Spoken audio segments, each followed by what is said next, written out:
Welcome back to another episode of the Shed Geek Podcast. Here in northern Indiana, on the end of a long road trip in and around through Michigan, and got a chance to stop in here, my old stomping grounds, with some friends and some guys who make some really, really awesome buildings, Lamar and Jordan. Lamar, I'm going to let each of you just sort of introduce yourself, the name of your company, and maybe like a little bit about what you guys do, if that's okay. I'm Lamar Sensenig. We have Oak Lane Structures here in Flora, Indiana. We do a lot in the barn business, any shape, any style, nothing too large, nothing too small. We also add a little mulch and decorative stuff around the barns, but our main thing is selling buildings and getting people out of their dilemma and unplugging their stuff-full garages. That's awesome. And then, Jordan, what do you do for the company here? I guess I couldn't exactly say that I have a designated role. I'm kind of the, you could say, jack of all trades and master of none. The sales is probably what I enjoy the most of any aspect of it. Every year we do several shows down in Indianapolis, and that's probably the highlight of my year. Other than that, I'd help with all the build-on sites and kind of in the shop, run some deliveries. So, yeah, a little bit of everything. Really happy to connect with you on that. I sort of like all of the areas of the industry, but the sales kind of just grabbed me. You know, it just sort of seemed more my thing, my style. And I always tell people that's funny because I don't think I was a good salesperson. So what's that say for me? I guess being in the barn business. Lamar, where did kind of everything start? One thing I remember first time I met you, it's been a couple years ago now, but you were from Pennsylvania originally, I believe. Is that right? Correct. So is that born and raised, or did you move around a little bit, or were you in the shed industry up there previously?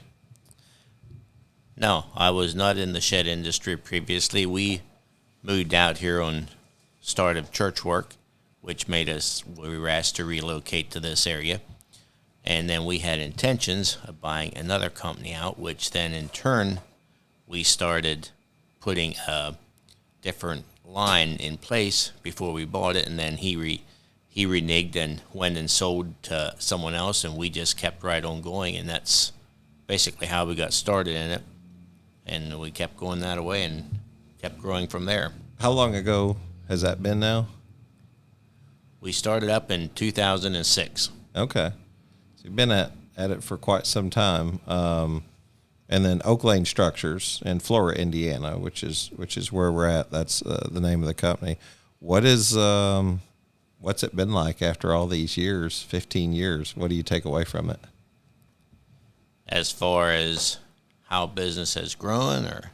Sure. What's your, are you glad you got into it? Is the barn business what you want to be doing? And is it something that is exciting to be able to come to work every day and do, or? Yeah, I enjoy seeing the different style barns and what people's dreams are. Sometimes you think, wow, that one's going to look a little different, but when it's all done, you're amazed, and it's they do look nice. And so, yeah, I enjoy seeing the finished product ready to go out, and then hear the comments from the satisfied customer coming back. Boy, that was better than we expected. That's our highlight, to hear that. Jordan, I guess you kind of grew up in this. I mean, you're second generation now, and you've got two brothers that help out, three brothers, yeah, that help out. So, I mean, like you, Lamar, you got a lot of muscle around here to kind of help out. That's nice. We do. We need them all. Yeah. So, Jordan, what's sort of been your experience with it, being a second generation guy, watching, you know, the shed industry sort of play out over that time? There's a lot of changes over the last 15, 17 years. Probably the one thing that I think of a lot is I wish we would have done a lot better with taking pictures as the business has grown. I mean, I remember we started in a little weed patch. It was about a quarter of an acre or something over here we were renting. And then that quarter of an acre grew to a half an acre, and we were building all of our buildings outside, which isn't exactly the best method of production. And we did that for a good number of years. And then when we finally put the shop up, we felt like it was just wonderful. So as far as the way it's grown, it's really amazing. If you look at where we started, that first year, I believe we sold 12 buildings, something like that. So it's definitely seen some increase there. Yeah, definitely different now. And you guys have a beautiful, picture wall here of like all the different sheds. And I'll be lucky if I can get out of here without that one design that you guys got, because my wife wants a greenhouse and we have a pool. So we've got like a little shed back there that we use for storage. I guess you could call it a pool house. It's unfinished and just got stuff thrown in it. But that style, and we'll definitely have to get a picture of it. I love the style that's half shed, half greenhouse, and she loves it even more.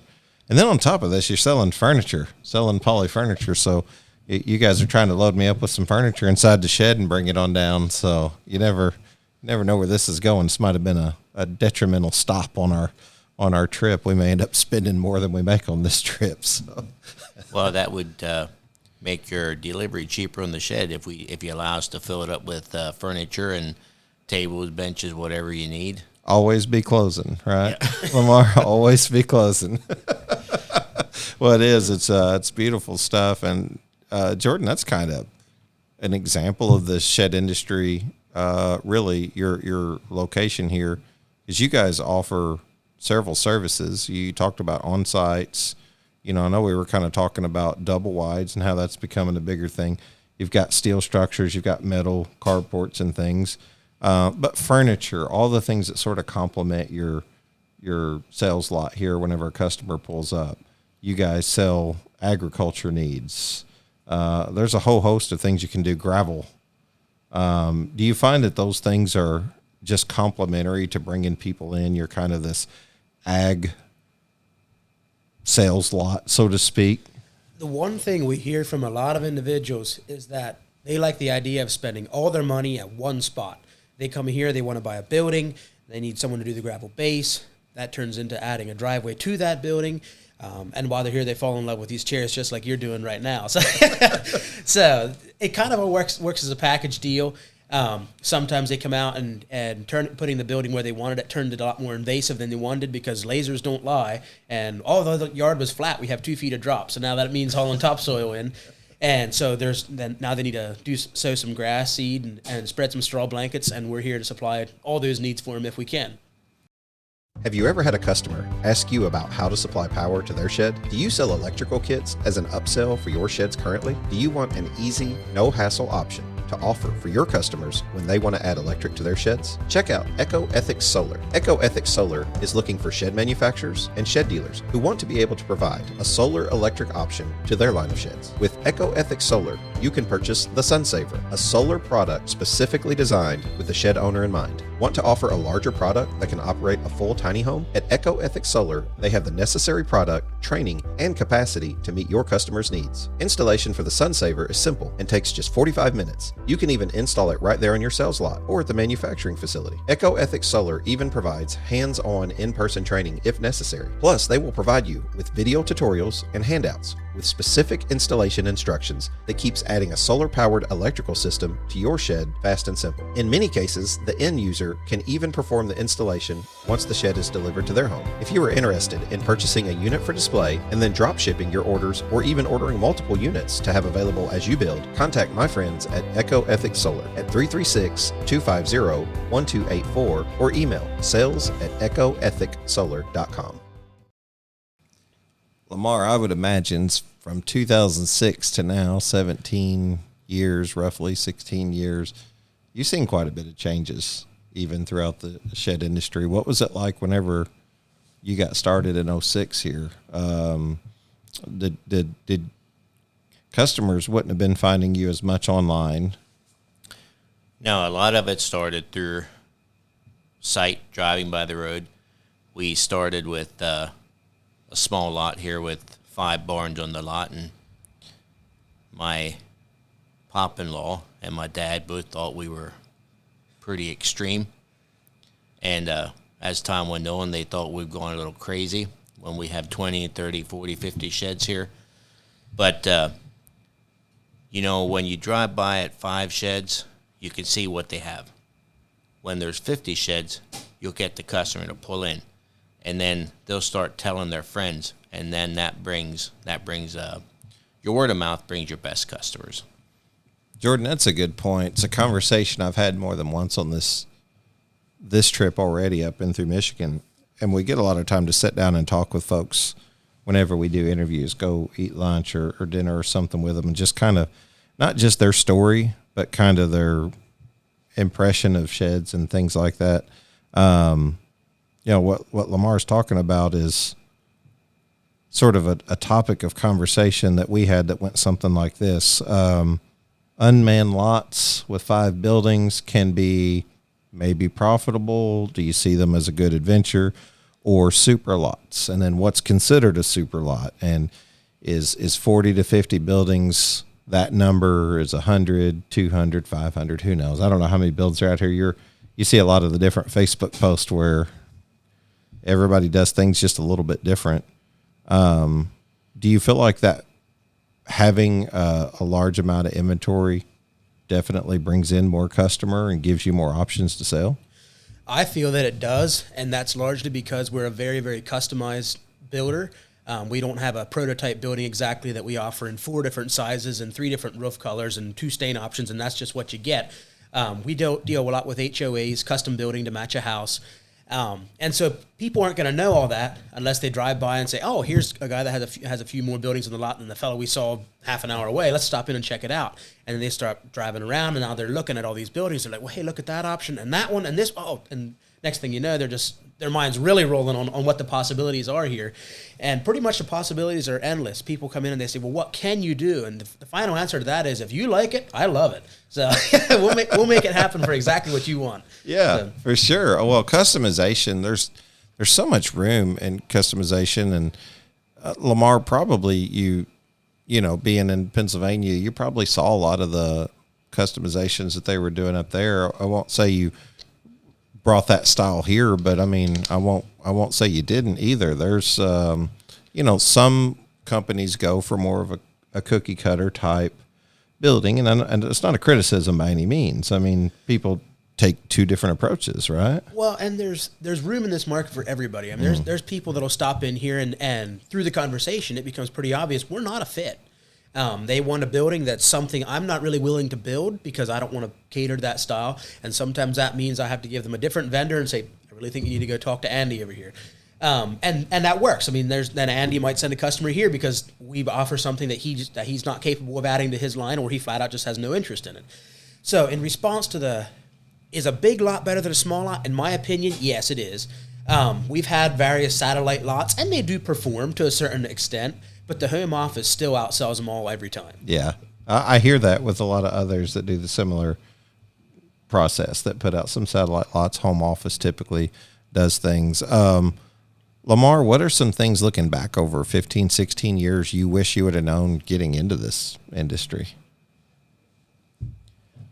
Well, some of the things is I wish I would have dug a little deeper hole and put more sheds out right away, because the volume that we have now is by what we have here. And we have people coming in saying, well, I'm not here to buy, I'm just looking. And they walk out the door having bought because they found what they were looking for.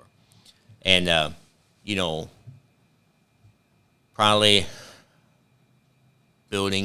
having more stuff.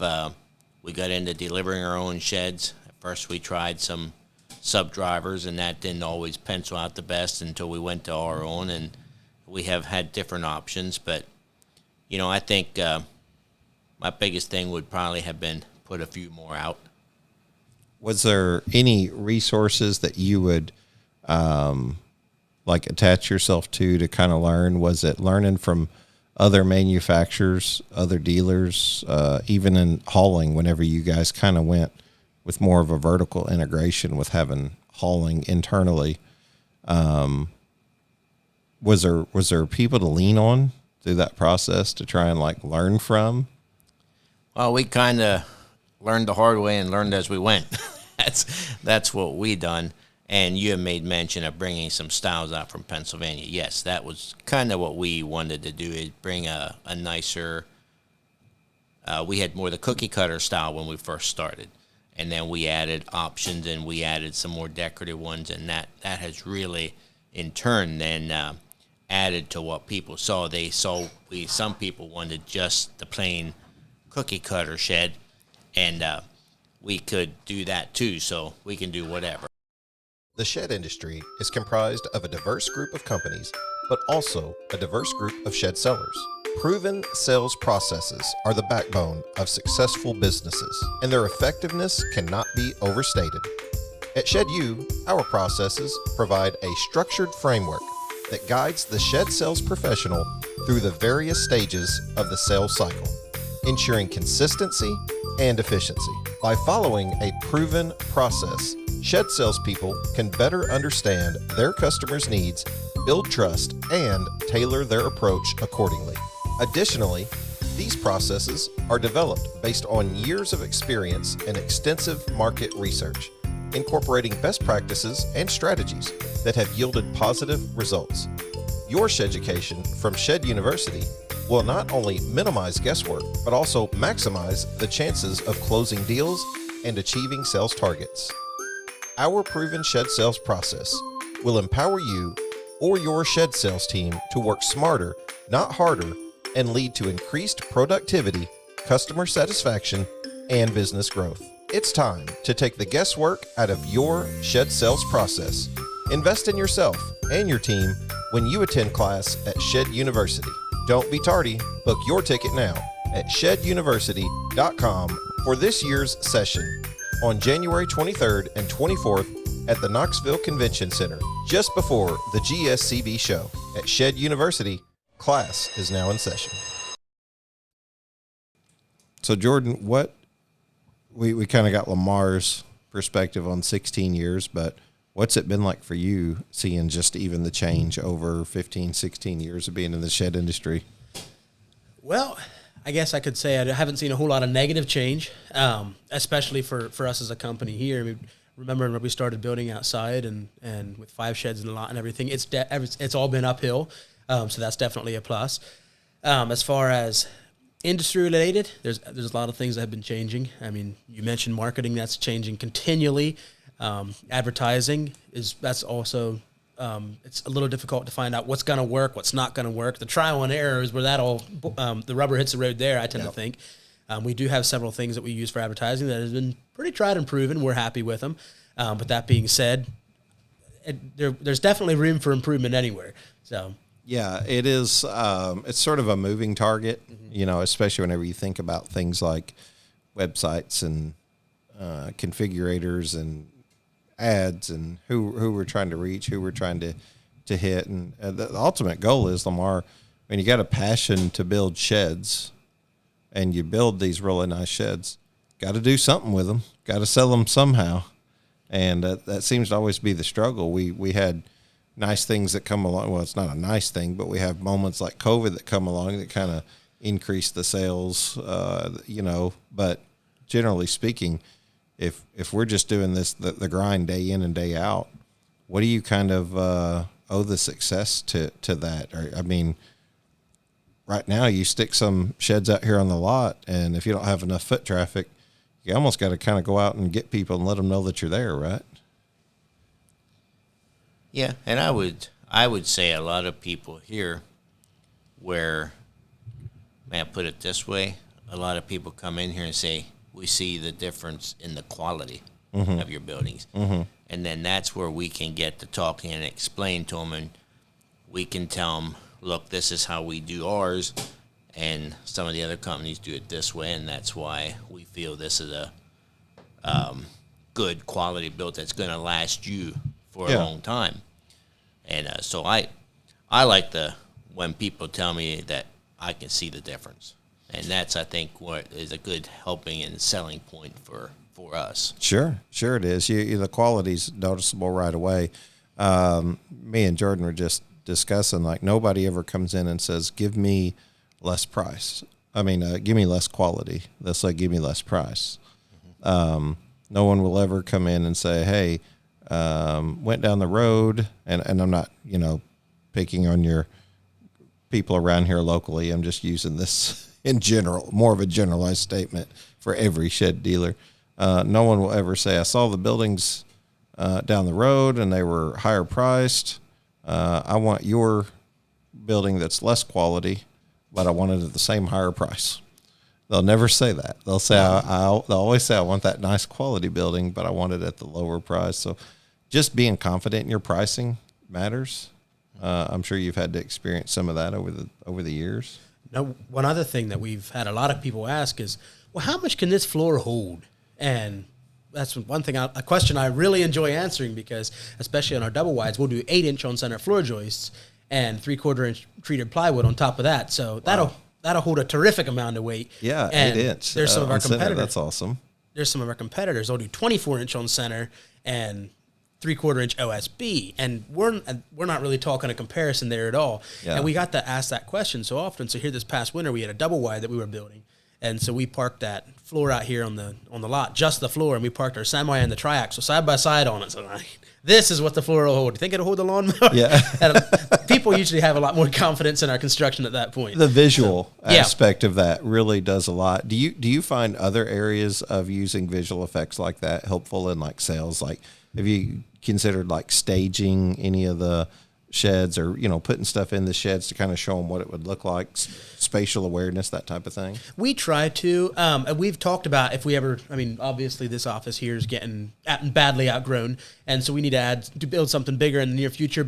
And we've talked about doing a kind of a corner of a building in the one side where they can see the actual studding, the rafters, and just kind of leave the floor joists and everything open so you can see.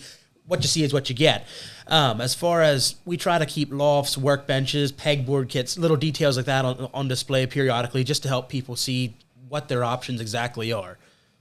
Man, I bet even in your time, you've just seen so much change. What are some things that you wish you would have known, or what are some resources, some helpful things? Have you talked with other shed builders, talked with other shed haulers and other shed sellers to kind of get an idea for what does make sense? Well, I'd say probably the best addition we ever added to our lineup here was using a mule for deliveries. I remember years ago trying to use the PVC pipe and the handyman jack method, and hey, at the time, it was the only option open to us. The mule wasn't even available in production when we started up. At least if it was on a very, very limited scale. And then after they became more popular, we looked at them for many years and kind of belly ached over them. But back then they were, was it $6,500 or something for one back then? So they were pretty cheap in today's standards, but it just didn't seem to be a good fit. So I would say probably the capabilities we've added as far as building a little nicer looking buildings and the quality of the equipment we have for moving them is definitely the two biggest areas I see that we've improved. Our trailers now, we can haul up to 48-foot long buildings. Our first trailer we could haul was at 28-foot long buildings was as long as we could go then, so that's a pretty sizable difference right there. Nowadays, there seems to be so much to choose from when it comes to offering rent-to-own. So many companies have all these promotional items that go along with the rent-to-own program. It's hard to know where the rent-to-own program ends and the shed company begins. At Country Classic Rentals, we believe in doing business the old-fashioned way. Old-fashioned doesn't mean we're not capable. It means we still value a handshake. And we believe when you say something, your word means something. There was a time when you could look someone in the eyes and say what you mean and mean what you say. We have built our company from that philosophy. At Country Classic Rentals, you can be confident that when you produce an RTO contract for your customer, we will make sure that the customer is taken care of when they become our customer. Country Classic Rentals is ready to have exploratory phone calls with shed companies in Ohio, Kentucky, Indiana, West Virginia, and Tennessee, looking to partner with a trusted and resourceful RTO partner. If you're looking for an RTO partner who will work for you, give us a call at 937-483-4588 or call toll-free at 800-649-5667. Just ask for Stan, and we'll be happy to have a conversation. Country Classic Rentals, the freedom of ownership. So what's a day look like here at Oak Lane Structures? You guys do some building here. Yes, we do. You do all of your own sales here. Yes, we do. You've got quite a few workers here helping out, brothers and sisters along the way. Well, I know one thing about a traditional day here, or I guess there isn't such thing as a traditional day, but our standard day here isn't really standard. and there was one individual that we had a number of years back, and he was here for a while, but then he finally went back to his place of previous employment, and his reason for that was, I can't change gears fast enough.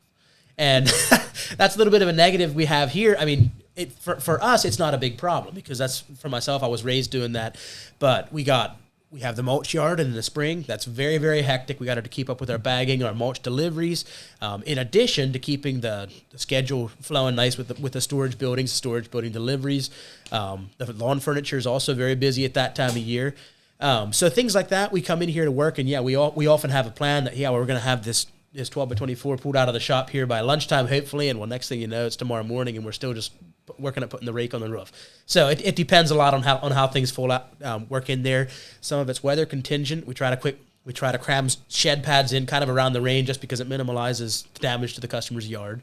So there's little things like that we can actually use to make our schedule flow better. I mean, it's easier if you can go to Lafayette and do 2 or 3 shed pads in one afternoon versus making several trips down several different days in a row. Do you find that, like, by offering the service of, like, the pads, that customers see the value in that and will want to take advantage of that? Generally, if we offer people the pad for the building, I'm going to say probably 75% of them say, yeah, let's go ahead and do that. Oh, that's great. So just because, number one, I don't like using blocks to set a building, because, number one, I don't like crawling under a shed blocking, because it feels like I'm in a giant mousetrap every time I'm down there. Yeah. And it takes more time doing the actual set. And I guess a 10 by 12, or I tell people 10 by 12 is a size where I say it's the either or methods works fine there. Smaller than that, you're fine doing blocks, but you get larger than that, and the frost heave, you can make that building sit on level. And it doesn't happen instantaneously. I tell them 3 to 5 years, and you might have a sticking door or something like that. Yeah. And gravel, you wouldn't have that problem. If they really want to go Cadillac, concrete. And we love setting barns on concrete.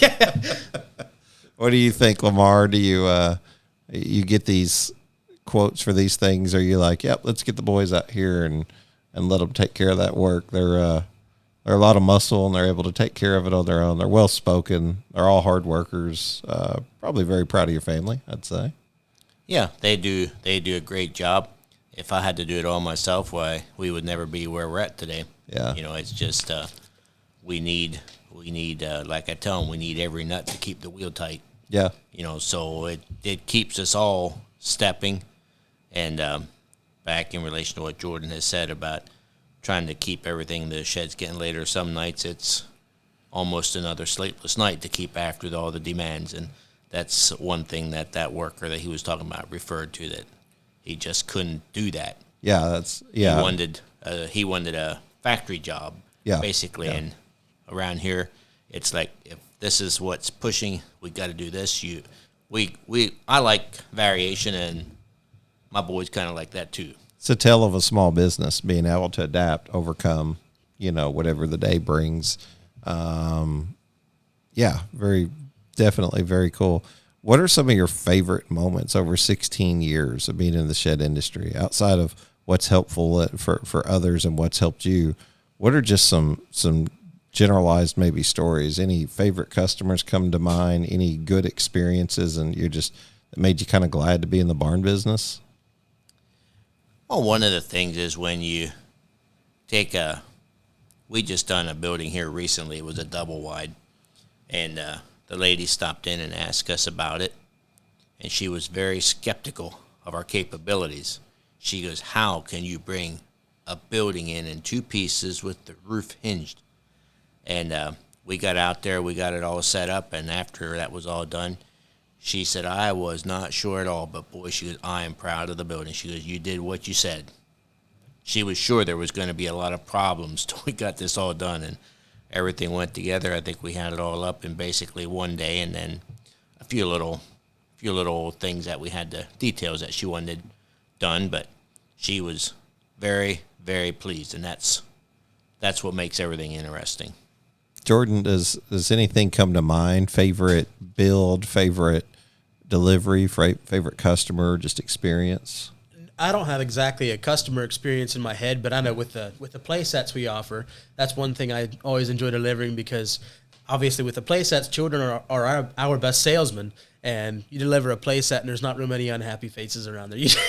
There's usually a lot of delirious individuals barely able to stand still by the time you leave. So that's always a great feeling. A lot of fun. Kind of blesses your heart to see that, doesn't it? It does. Yeah. So, and yeah, I mean, obviously another highlight of the job for me is neighbors come over, they look over the fence and they say, "Hey, looking great." And just little compliments you get like that. It just makes you feel good about what you're doing in life. Where do you think it's going? It's 2023. We're halfway through the year already. Been doing this for a long time. Seem like the shed industry is growing. You feel confident about the future. Do you feel like you're on an island sometimes, here figuring out, navigating, not just your region, but also what it's doing on a national level? As far as the storage building industry, it's so contingent on the economy. At least that's the way I see it for us here. We started up back in 2006. Shortly after that, we had the 2008 crisis, and which obviously where we are in business right now, we'd be much, much better able to handle another crisis similar to that. As far as the storage building industry being secure, yes, I believe it is. There's everybody, at least if they're like me, they like to collect what's to them priceless treasures, and the garage gets full. So you need some place to go with all that. So I believe there's always going to be a need for more storage buildings. To say the market is secure, yes, I believe it is. I do believe there's going to be some changes in the market with big companies getting bigger and smaller companies having to find more niche markets in order to survive. With what we're doing here, I believe we'll be fine because we are diversified enough. We're kind of able to support ourselves in every element of the business at this point. Yeah, offering some of the other products that you guys do really helps you to, stay afloat if by being diversified, like you said. And we've talked about kind of diversifying everything even more, where you have the mulch sales separate, the metal sales separate, the buildings separate, the transportation separate, and we do have the buildings and the transportation split. But the biggest negative with that is all those businesses depend on one another through the slow times in order to help keep everything all held together. And while it's a little difficult to keep them held together, it would be almost impossible if you'd split them up. Yeah. I think it's awesome. I remember the first time I showed up here, I was like, a lot of times you'll go around and you'll see like these stores that will also offer sheds, but it might not be, and I hope I'm not insulting to anyone here because there's probably several that are, but some of them might just be more what we call order takers, right? They're not selling sheds. They're not actually, putting into a lot of the things that might help you be successful on a larger level. But this is not only included all of your other products, but sheds and mini barns is a big part of what you guys do. Yeah, that's definitely, I'd say probably 80% of our income at least would come out of the shed industry. So yeah, it's and you guys make beautiful sheds, so I can see where it's definitely easy to sell. Hey, we do our best. Yeah, well, focusing on quality is definitely a good thing. What would your dream rent-to-own program look like? Picture it now. Would it have cutting-edge technology with integrations throughout the shed industry? Or would it include traditional financing and multiple same-as-cash offerings? Perhaps your ideal rent-to-own program puts money back in your pocket. Perhaps it has a unique way to onboard and train your dealer network. Wherever your mind goes and whatever your dream consists of, Newfound Rentals can help you. Give us a call today at 316-536-0472 and let's discuss your dream. I'm going to do something different that I've been doing here for the last couple of interviews, and I've noticed that it's driven some pretty good conversation. So we're going to test it out, see how it goes, see what happens. I'm going to give you the chance to turn the camera around, turn the microphone around. And this has been some of my favorite conversations already, but and not because I'm talking, because I'm a podcaster, but because it's generated some good conversation. I'll give you 1 or 2, 3 questions, whatever. Your thoughts. I'll give you sort of the Shed Geek thoughts on whether it's personal or whether it's business, whether it's shed related or whatever. You become the interviewer for a few minutes and just kind of give me your questions on what you guys would think or what you'd want to hear. And now you're not just on the hook for your opinions. While I'm asking you, I get to join you in this battle. Now, have you ever worked as a salesman for a shed company before you started, like in your whole journey to get to this point? I did. So I started initially in purchasing. Okay. I had a good friend who was a pastor who said, hey, you know, I work for a shed company. And he knew I was looking for a job. And he ended up bringing me over in purchasing. I really, really enjoyed it. I liked connecting with a lot of the people that I still connect with today. It's been nearly 10 years ago. And it went really well.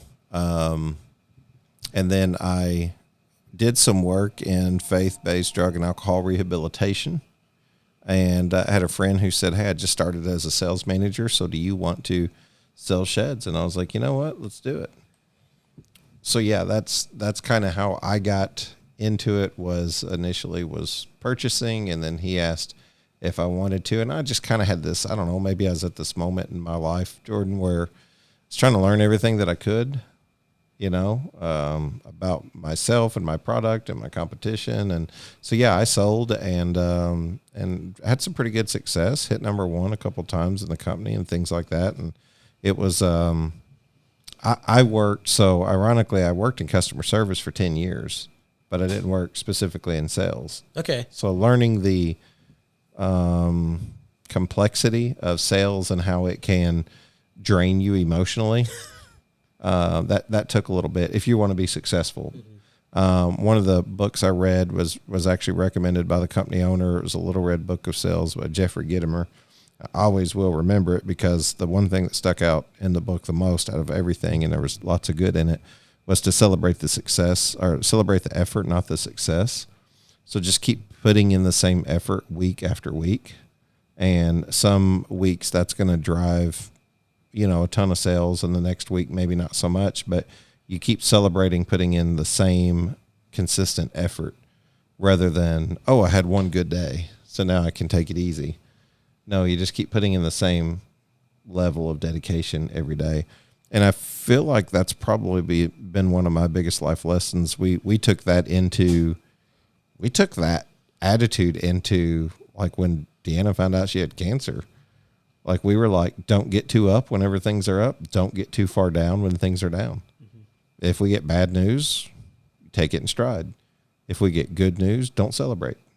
Like, let's just be consistent. Mm-hmm. So that was the best piece of advice I got, because otherwise I would have been an emotional nightmare on sales. Like, mm-hmm. what's going on? I'm doing everything I know to do and I'm not selling. And you start to take that upon yourself.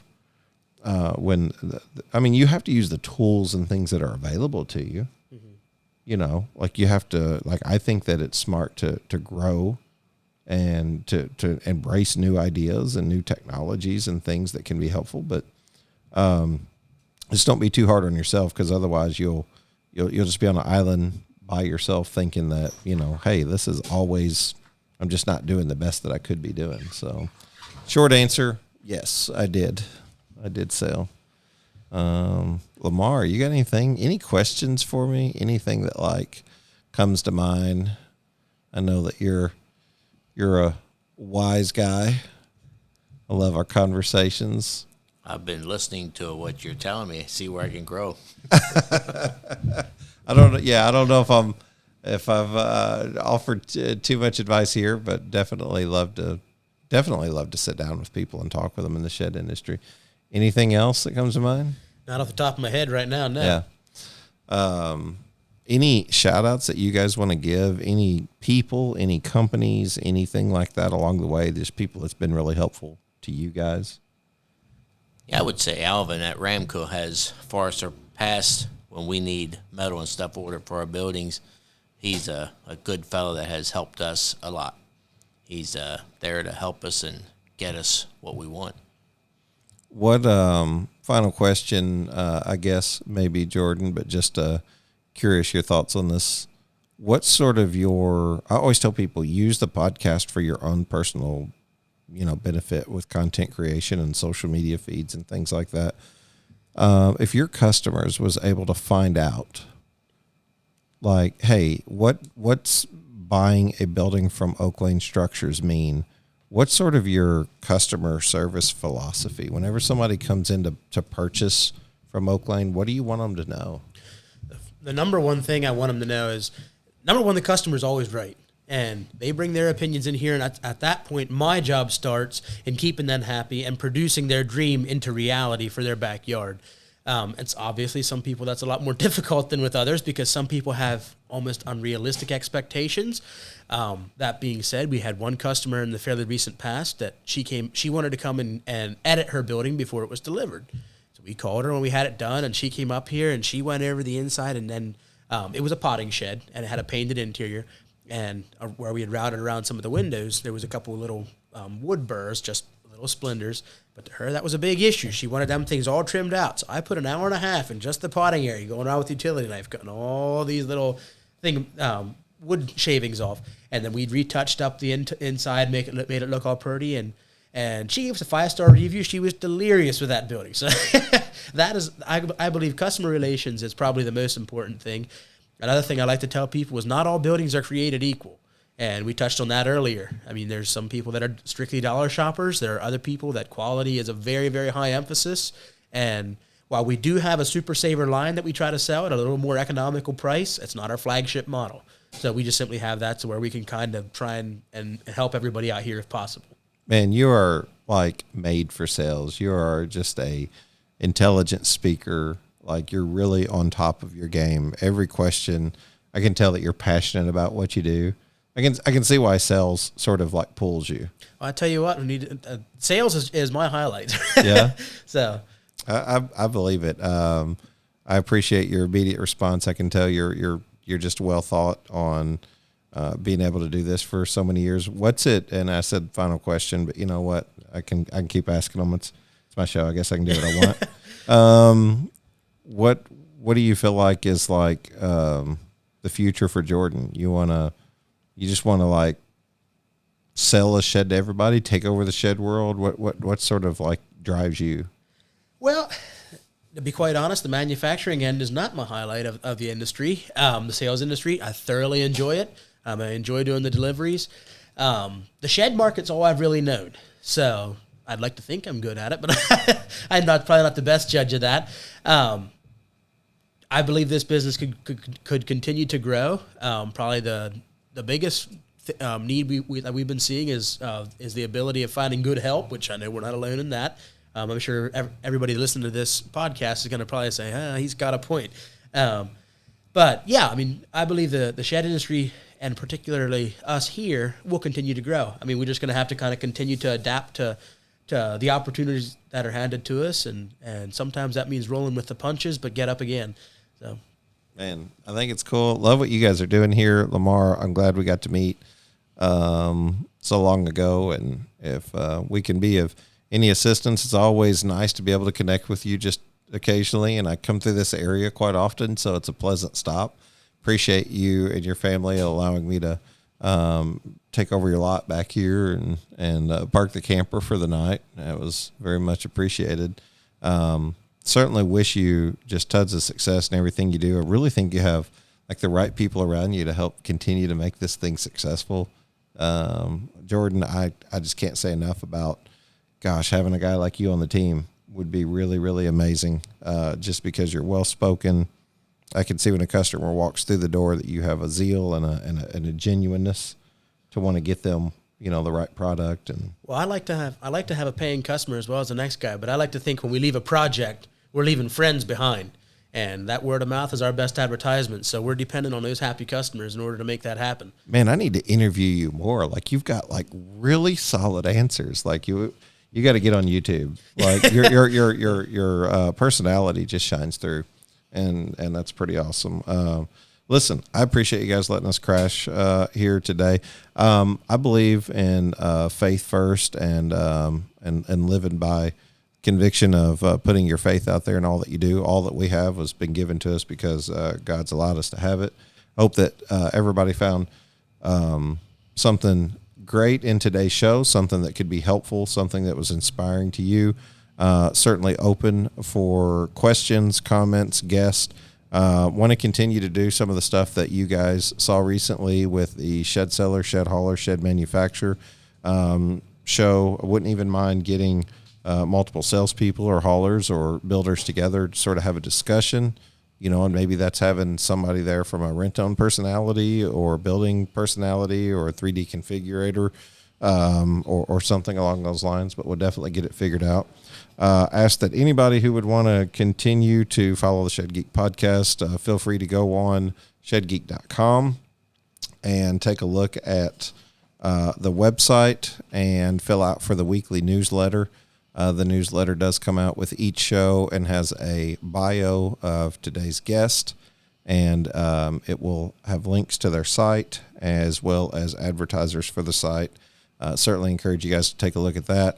Super shout outs to so many that's advertised this week. It's always nice getting phone calls and people asking about, EcoEthics Solar, Real Work Labs. Had some different calls for some of the advertisers, and just always want to give them shout outs because I appreciate their dedication to what we're doing here on the show. I thank you guys for listening in. The show will probably be close to or post Shed Expo. A lot of cool things going, a lot of fun things happening. So you guys just continue to listen in.